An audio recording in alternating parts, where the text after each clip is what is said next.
നമ്മുടെ കഴിവുകളെല്ലാം കഴിഞ്ഞുപോയി. നമ്മുടെ കഴിവുകളൊന്നും കഴിഞ്ഞുപോയി. ഒന്നും അത് എടുക്കാനായിട്ട് പല സന്ദർഭങ്ങളിലും സാധ്യമായില്ല. പലപ്പോഴും മരിച്ചു പോകേണ്ടുന്ന ഘട്ടങ്ങളൊക്കെ കഴിഞ്ഞുപോയി. എന്നാൽ ഇവിടം വരെ, ഇന്ന് ഈ വചനം കേൾക്കുന്ന സെക്കൻഡ് വരെ നിങ്ങളെ കൊണ്ടുവന്നത് ദൈവത്തിന്റെ കരമാണ്, ബലമുള്ള കരമാണ്.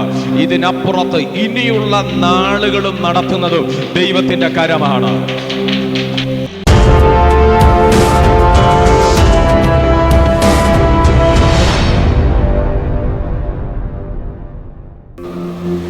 യഹോവേ, നീ മഹാബലം കൊണ്ടും ഭുജവീര്യം കൊണ്ടും മിസ്രയീം ദേശത്ത് നിന്ന് കൊണ്ടുവന്ന നിന്റെ ജനത്തിന് വിരോധമായി നിന്റെ കോപം ജ്വലിക്കുന്നത് എന്ത് നോക്കണം. നീ എവിടെന്നാ കൊണ്ടുവന്നത്? മിസ്രയീമിൽ നിന്നാണ്. എങ്ങനെ കൊണ്ടുവന്നു? നിസ്സാര കാര്യങ്ങളിലൂടെ കൊണ്ടുവന്നതല്ലത്. എങ്ങനെയൊക്കെയാണ്? മഹാബലം കൊണ്ടും ഭുജവീര്യം കൊണ്ടും ദൈവം കൊണ്ടുവന്നതാണ് ഇസ്രായേൽ ജനത്തെ. നമുക്ക് ആ ഭാഗങ്ങൾ അറിയാം. ഭുജവീര്യം കൊണ്ട് എന്ന് പറഞ്ഞാൽ ദൈവത്തിന്റെ കൈ നേരിട്ടിറങ്ങിയാണ് അവരുടെ ഓരോ തടസ്സങ്ങളെയും മാറ്റി അവർക്ക് വഴി തുറന്നു കൊണ്ടുവന്നത്. ഭക്ഷണമില്ല, അനുഭവങ്ങൾ വളരെ ഭാരമായിരുന്നു. പക്ഷെ സ്വർഗീയ ഭക്ഷണം ദൈവം കൊടുത്തു. ഇറച്ചി തിന്നണം, കാടയെ ദൈവം ഒരുക്കി കൊടുത്തു. വെള്ളമില്ല, ദൈവം നീരുറവകളെ കാണിച്ചു കൊടുത്തു. കൈപ്പേറിയ വെള്ളമാണ്, ദൈവം മുന്നമേ ഒരു വൃക്ഷത്തെ ദൈവം അവിടെ സെറ്റ് ചെയ്തു. ദൈവത്തിനറിയാം ദൈവത്തിന്റെ കരത്തിന്റെ വലിപ്പമാണ് ഇവിടം വരെ ജനത്തെ എത്തിച്ചത്. അത് മോശയ്ക്ക് മനസ്സിലായി.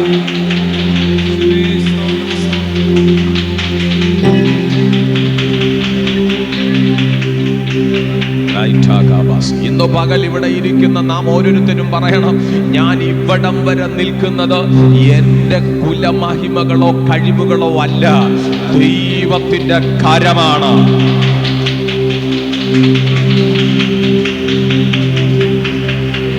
ദൈവത്തിന്റെ കരം മാത്രമാണ് എന്നെ ഇവിടം വരെ എത്തിച്ചു നിർത്തിയത്.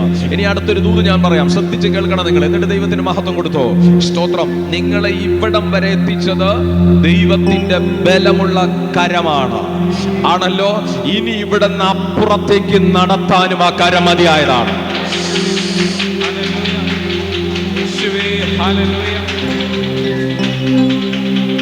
നാളത്തെ ഒരു ദിവസം മുൻപോട്ട് പോകാൻ കഴിയും. ഇതൊന്നും നിങ്ങളുടെ വിഷയമല്ല. ഒന്നും നെവർ മൈൻഡ്. ഇതൊന്നും ചിന്തിച്ച് ആകുലപ്പെടരുത്. ഇപ്പോൾ നിങ്ങളെ കൊണ്ടുവന്നത്, ഈ സെക്കൻഡ് വരെ കൊണ്ടുവന്നത് ദൈവത്തിന്റെ പവർ കരമാണ്. അവന്റെ കരമാണ്, അവന്റെ കരമാണ്. നമ്മുടെ കഴിവുകളെല്ലാം കഴിഞ്ഞുപോയി. നമ്മുടെ കഴിവുകളൊന്നും കഴിഞ്ഞുപോയി. ഒന്നും അത് എടുക്കാനായിട്ട് പല സന്ദർഭങ്ങളിലും സാധ്യമായില്ല. പലപ്പോഴും മരിച്ചു പോകേണ്ടുന്ന ഘട്ടങ്ങളൊക്കെ കഴിഞ്ഞുപോയി. എന്നാൽ ഇവിടം വരെ, ഇന്ന് ഈ വചനം കേൾക്കുന്ന സെക്കൻഡ് വരെ നിങ്ങളെ കൊണ്ടുവന്നത് ദൈവത്തിന്റെ കരമാണ്, ബലമുള്ള കരമാണ്. ഇതിനപ്പുറത്ത് ഇനിയുള്ള നാളുകളും നടത്തുന്നതും ദൈവത്തിന്റെ കരമാണ്. അത് ദൈവത്തോട് ഓർമ്മിപ്പിച്ച് പ്രാർത്ഥിക്കണം. മോശ ചെയ്തത് അതാണ്.